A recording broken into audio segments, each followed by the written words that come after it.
Hello, Melanites. My name is GT. I'm Kymmy Cocoa. And we are your hosts for Innovative Black Stations Connecting the Dots.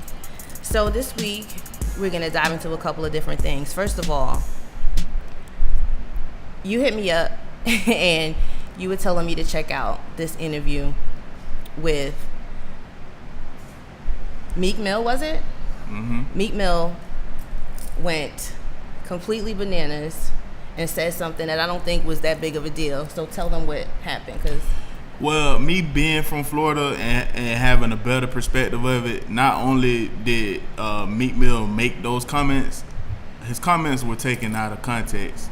And the reason why I say that, because anybody from South Florida knows that when it came to his comments, he was speaking about he inspired Miami niggas to ride dirt bikes and have yachts and fucking Cuban link chains and things of that nature. So what did he say? I don't know. I don't remember verbatim what exactly he said, but it had something to do along the lines of he inspired Miami niggas, and that's what Trick Daddy got pissed off about. Mm-hmm. You know what I mean? And the thing is, if you a true Floridian, you know, just like JT Money said, he wasn't speaking about South Floridians. He was speaking about the visitors, people that comes down there and vacation. Is this real? I mean, so that's what. But you gotta understand. He was. I mean, when I got to it, it was. I saw Trick Daddy going bananas, and I mean, he was like mad as hell, like, you know. And I mean, you guys could look it up. I don't know if we're gonna put it in a clip of it. He just was going like, put it in this perspective. Bananas, like, put it in this perspective. You know, you from New Jersey or New York? New Jersey. You from New Jersey? Just imagine somebody from way out where making a comment, even if they're not saying it to this context, or just imagine somebody. It happens all the time. But just imagine imagine somebody saying that New York didn't start hip hop. We set the trend for New York to do hip hop. Imagine if somebody said that. New Yorkers gonna get pissed, right or wrong? I mean, that's what's kind of going on now with a lot of these conversations I'm seeing, and a lot of people that are online, and they just keep going off on the children or whoever you consider to be the next generation. Leave them alone. Let them do what they're doing. Trick Daddy, you are 43 years old. You have lupus. You are on a new show. Concentrate. I mean, did you really get that mad? Because he said, like, what are you really mad about? He felt disrespected. And that's the thing, like I'm telling you, from a South Floridian perspective, he felt disrespected. Even though when I listened to Meek, I had a better understanding of what it is, what Meek was saying. Meek was saying he's inspiring a lot of niggas to go to you know, get money, go down south and spend their money down there and live that type of lifestyle. But he wasn't necessarily saying that he inspired Miami niggas to wear gold chains and, you know, have yachts and things of that nature. Because if you look at the videos from the late 80s and early 90s, that's Uncle true. Luke, 2 Live Crew, Poison Clan, all of them was already doing that shit. But what was that to do? Because what did that do for you? I mean, we have to just think of bigger things. You know what I mean? Like, we just can't get stuck on this who started what where, and especially getting that mad. Like, I think it's more than that. I think that, you know, coming up, you know, in the culture and being a fan of hip hop, you know, they have done things and they created it, and they didn't get as much as maybe the younger kids that have done way less have done. And I feel like there should be more respect given to the people that started it, or more people, you know, give credit to who influenced them. You have to at least come in it saying, okay, where you got your influence from, and that's not really happening. That's what anything in this world, like, you know what I mean, even going back to civil rights, you know, our aunts and uncles didn't receive the fruits of their labor from all the hard work that they did, and now that we have that freedom, we don't have that segregation, so to speak, in this day and time, you know, we're not taking advantage of it. So that you can speak on that on all different types of topics or different discussions. We're talking about this. So for him to, and that's what I mean too. We can spin that, because why are you not mad about more than just that? Like, so I don't even think it's that he's not mad about anything else. I think what it boils down to is that That's his city. You know, he let Meek come to his city, and he felt disrespected. However, there was two other people that spoke on it. Two other legendary artists that spoke on it. Like I said, JT Money had a better perspective on it, and JT Money said anybody from South Florida, any Miami nigga knows that he was not speaking about nobody from down there. And you know what I mean? And Uncle Luke gave him a little bit of education, but it was, you know, so stale, you know, but he kind of contradicted himself in a sense too. So this is what you have to do then. And this is another topic I wanted to bring up, and I need people to kind of chime in and tell me what they think. It's been brought up that there should be some sort of a council. Like, you should have to be able to get to the point where you have to say, okay, if these people don't approve of your content, if these people don't approve of what you're doing or what you're saying and what you're bringing to the culture that they created, then you're not going to do it, or you're going to modify it, or you're going to... It's been so disrespectful to transition, and understand me, you know, because the argument has been made that, okay, y'all had trash people too. Y'all had people, y'all was talking about shooting, y'all was talking about this, and y'all was talking about that. True. But now it's like you have this tool, and you're not really, you have a platform. And to me, like the early people in hip hop, even now, there are people that has a God-given talent, has a gift, that can really use it for something, and then there are people that are taking the coattails of those people that created the culture, and they're just riding them, saying absolutely fucking nothing. And that's not respectful to them. And then for Meek Mill, listen to this, and I think this will give you a better understanding of what I'm trying to get at. He's not understanding that he needs to learn, or his people need to teach him when and where to shut the fuck up, because he's a kid. He's 30 years old. A kid. Okay, but you're talking about Meek Mill is 30 years old. There's certain things that you have to understand, and this is another thing. Trick Daddy too. He has lupus. Stress makes you sick. So you mean to tell me? No, I'm just saying him as a people. Period. This is another thing. Listen, y'all have to get to the point where you're respecting people more for just being cute and dressing nice. But at the same time, it goes both ways. It goes both ways. And I'm speaking on the perspective of a dude from the hood. The reason why a lot of these young niggas don't respect these OGs is because of how they come at them. And it goes both ways. Like you can't just come up to somebody and tell somebody something. You got to practice what you preach. You understand what I'm saying? Meek is not going to respect Trick Daddy mine, because Trick Daddy should have handled the situation a lot better. Trick Daddy should have picked up the phone. He should have called Ross, or he should have got in contact with me, and they should have. Okay, that's another thing too. Okay, everything is on social media now, and he has a show. I think he's going to be on Love and Hip Hop Miami. Is that true? Do you know? I have no idea about that. So what I'm saying is, we're talking about respect, though. You're talking about respect, and that's what it all. You is so upset because I'm trying to give you the perspective. I'm not upset about it. He is like so. I'm not upset, but I'm trying to give her the perspective. This is what y'all. Why do you?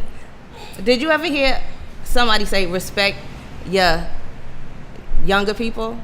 No, the rule is respect your elders. And that's with anything, because they have something to tell you. And then when you see if this person has something to say that's worth something, then you say, okay, but if you young dude has something to say. If you coming off as ignorant, but young niggas is not going to listen to that shit. He's ignorant.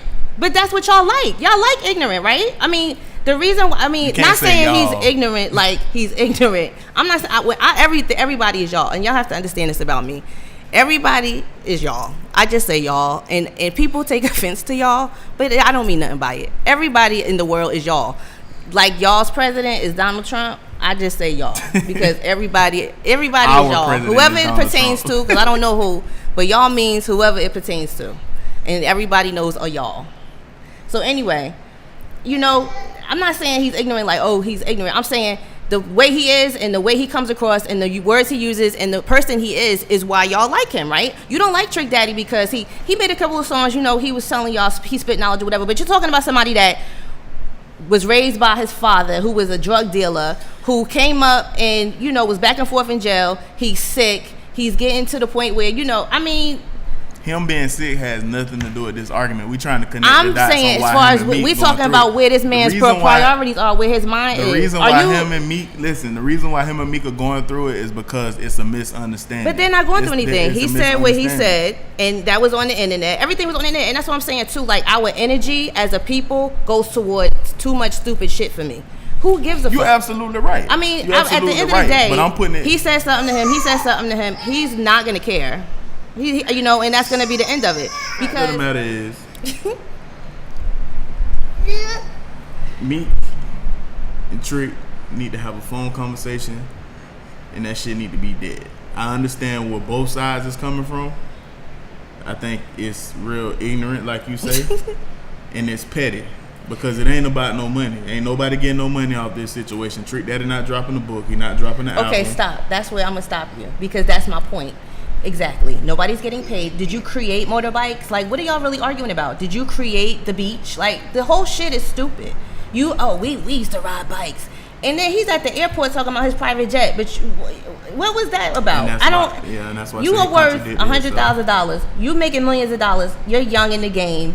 You know what I'm saying? Get your feet wet first. And then y'all just have so much loyalty to these couple album motherfuckers. You know what I mean? Like, get them a chance to really, like, slow down, young people. That's all we trying to tell you. I'm still going to see shows for artists that albums are 20, 25, 30 years old, because they had solid shit. You know what I'm saying? I don't understand what it's all about. Y'all gotta calm down. We gonna make it, but y'all gotta have to learn respect whoever is. But it has to be for a good reason, though, because I think that was just too much, Trick. That was too much. Okay. So what else? We were gonna talk about the movie. Or no, is it a show? It's a Confederate show. Confederate.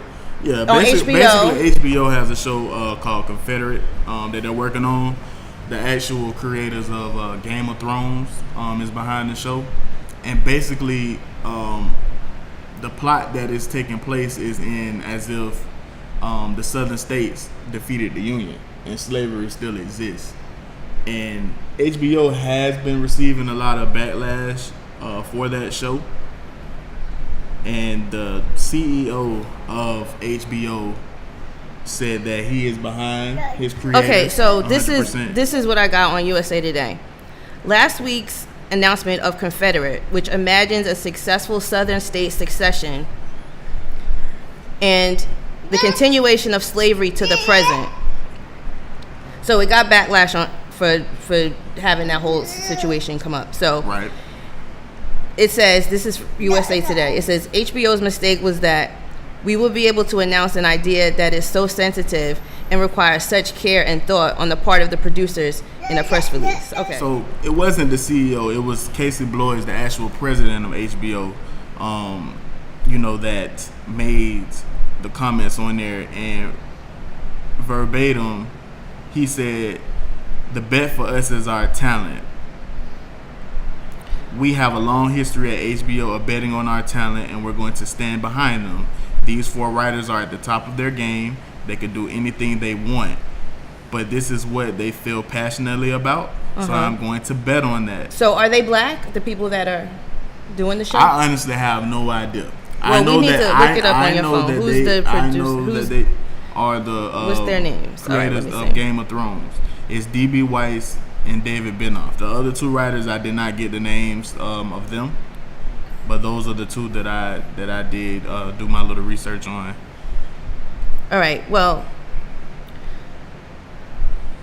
but the whole thing about anything on TV or on social media or whatever is your energy that you guys are going to put toward it. Right. And that was another thing that we're going to get into later about the whole Colin Kaepernick thing. But don't watch it. There you go. They got to get rid of it because no one's watching it. Don't watch shit on HBO. Nah, you can't necessarily say that because... Why can't you? Why can't you? If you let me talk, I could tell you. I mean, me and my cousin had to talk about it yesterday, and basically what she said was that there's a lot of things that people don't know about HBO. I mean, she is a writer herself, and she's black, obviously. But she said that, HBO does have one of the largest black staffs, if not the largest black staff in all of television. She also said that they are behind a lot of, black, what do you call it, like organizations, like nonprofit organizations and things of that nature. And she was saying that, before people make a judgment on the show, they should really wait until the actual show comes out and then make their judgments. Because I think where even somebody like myself, where I fell short at, or where I jumped to conclusions at, was because of the name Confederate. But at the same time, it's a good publicity stunt in a sense, because it's going to draw people in. Because if they would have named it something else, people would be like, "Oh, I'm not paying attention to that shit." But because it's Confederate, it's gonna have eyes locked on it. It's just like Underground. You understand what I'm saying? I mean, but Underground is. Yeah. It's on a different scale. You're absolutely right. It is on a different scale. But what I'm saying is that as soon as you think about Confederate, you think about the flag. Well, I live in the Confederacy, so I think about it every day because they don't let you forget it because it's everywhere. The Confederate Museum, the Confederate Trail. You're right. I went to a party at the park last weekend. It was on Confederate Highway, Old Dixie. Like, you see it everywhere you go when you live in the South. But you're right, and I've been keeping up with, like, they've torn like most of the monuments down in New Orleans. They're tearing them down all over the country. Shout out to Bree Newsom because she got to the point where she went in South Carolina and she climbed up and took the flag down herself. Like, it's enough with the shit. But there's so many people that don't know how much that affects our lives still, that I kind of want them to see it. Because when you think 618,000 people died in the Civil War. That's just in this country. Right. Like, you know what I'm saying? Like, that was, to me, white people keep the legacy alive, but their legacy is of fucked up shit, and they just need to realize that our legacy, our time, they need to understand why we don't want it, and why, since we have to come, we've come to a point where we're supposed to be equal and living in the same. We don't want to see it. I don't want to be reminded of that. That's a constant reminder of torture, rape. Like, we don't want to see it. But see, we get caught up in the Meek Mill and what's his name have an argument about who was white in my, like, no. Get to the point where our energy goes towards something that's like educational. Because if you ask people, they really don't get it. They don't know. They're just like, oh, it's a flag, whatever. And it might not bother you. But it bothers some people. You don't see the, swastikas and shit. The Jewish people don't play that shit. You're not going to do them like that. Anything you say. You can't necessarily say that, because they did have a show out called Holocaust. And that show also threw up a lot of red flags and pissed off a lot of people. But once the actual show came out, from my understanding, a lot of people had a different perspective on the point that they was trying to make. Yeah, and that's good for the show. My whole point for the show Confederate is I'm just hoping that they're really trying to educate people, and it's not them trying to taunt us as black people. When you see, that's what I'm hoping.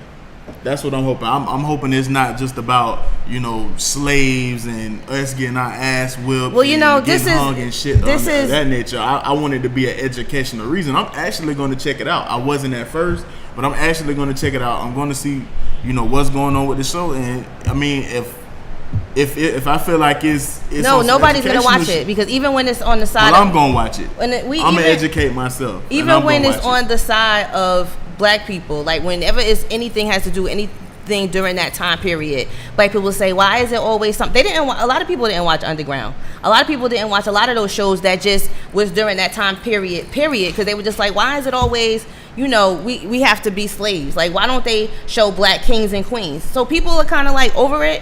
You know what I'm saying? The people that do know and, know about that time, or have had to study American history and kind of like.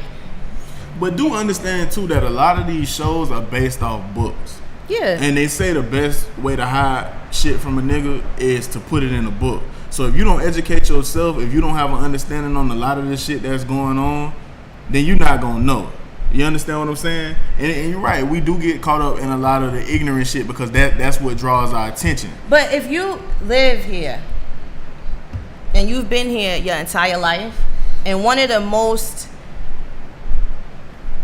things that affects everything that goes on still to this day was that, why don't we know enough about that right now to understand how we feel about it. We do know enough about it. The problem is we try to hide from it, or we try to run away from it, and we try to adjust or get accustomed to what they give us. A lot of motherfuckers, a lot of black people today are yes massa ass niggas. I'm sorry to say that, but that's just what it is. Whatever's offered, whatever's put on the table, that's what they're gonna take. But the thing that us as black people have to understand, if we come together and we put all of our brains together, we can do anything. They gave us the nastiest parts of the pig, and we made fucking chitlins and all that shit out of that. You understand what I'm saying? So we did us being divided is not helping the situation. It's not helping the situation, and that's what I'm saying. Like, we have to educate people. It's just deeper than just slaves and people getting hung and shit of that nature. It's a lot of political shit that went on. It's a lot of political shit that went on, and that's what that you know what? That you just made me think about something else. You're right. And a lot of times as people, what we used to learn, or what we could learn, and what we still do learn about politically, socially, economically, was through the music. But you know what y'all want to talk and argue about? Who was the first one that had a dirt bike in Miami? That's the problem I have with the young people. Like, now you have all this money and all these people. I'm just saying, period. That's just the way it's moving. That's just what's going on. That's just what it is. If you put Instagram on right now, it's going to be like, that's where our energy is it's just not going in the right direction enough for me. You know what I mean? Like, it's nothing to do something on social media that could affect. It's nothing to make a song. It's nothing to make. Y'all got it so easy. You know how much footwork people used to have to do? So if you don't like the show, it's not depicting your people the way you should think it should be, don't watch it. Don't have shit to do with it. Just turn it off. And they won't keep it on there. One last thing I do want to talk about, and we're going to wrap this episode up. The last thing I want to talk about is Lucky Whitehead. I'm just going to give my brief opinion on the whole situation. Jerry Jones had a guy on his team that was stealing out of a mall. You making over $100,000, you're stealing out of the mall. He got an endorsement deal for it. You signed a guy that was beating on a woman. You have a guy on your team that has a DWI, but you have a guy on your team as well, or had a guy on your team as well, that was not even in the state of Virginia, and he lost his job. However, Lucky Whitehead did get another job with the Jets. But the way that Jerry Jones and Stephen Jones and Jason Garrett handled the situation was very wrong. They said that we're going to stand behind the organization, and that we, in this organization, we know a lot more about the players than you guys do in the media. Of course you do, because you're with them all day. Right. We expect that. But the thing is, there comes a fine line between being right and wrong. The whole organization was wrong for what they did to him.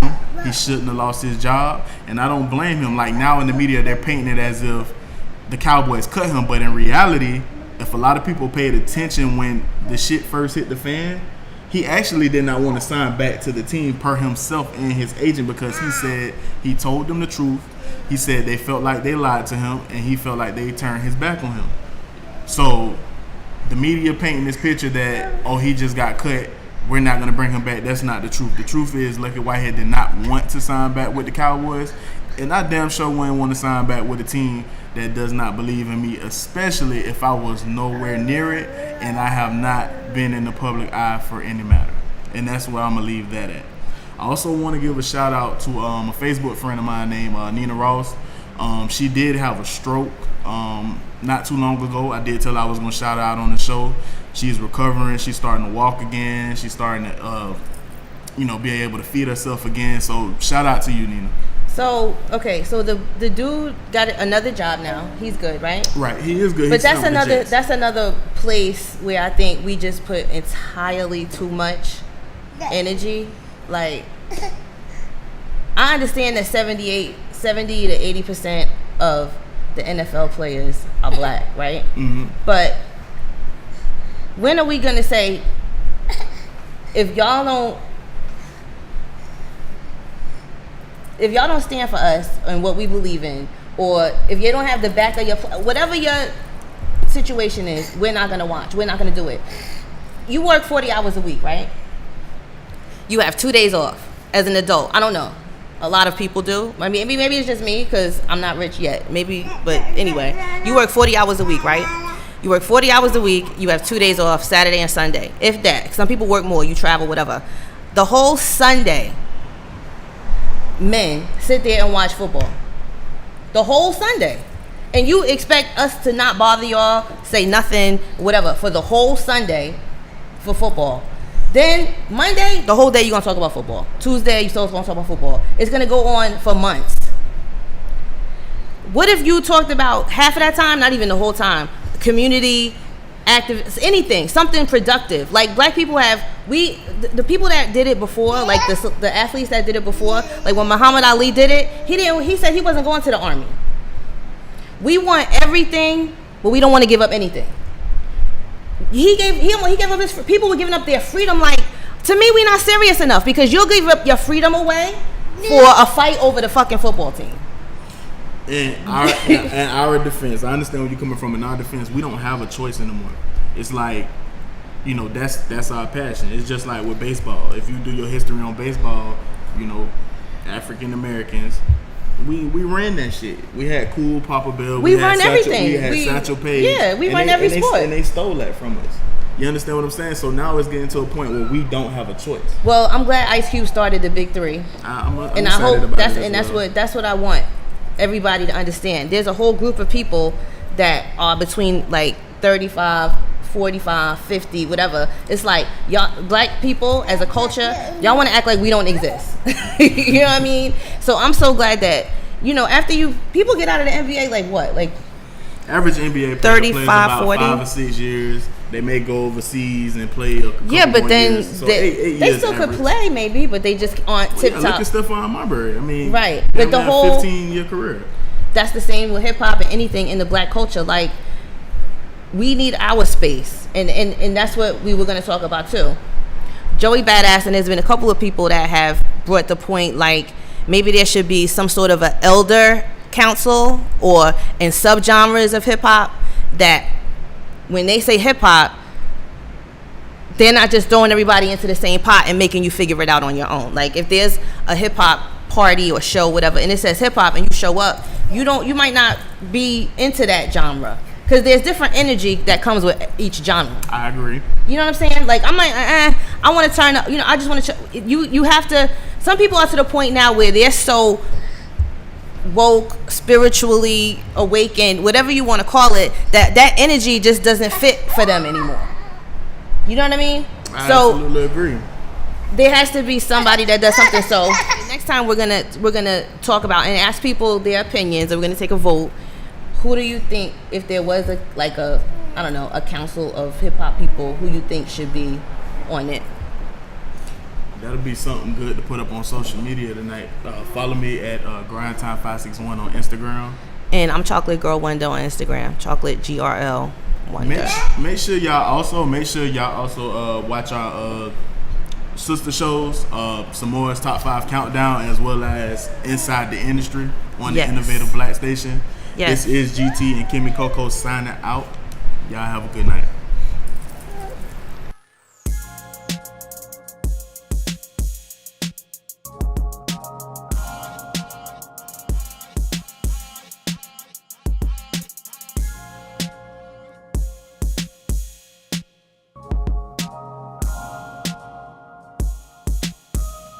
NewYorkBangers.com.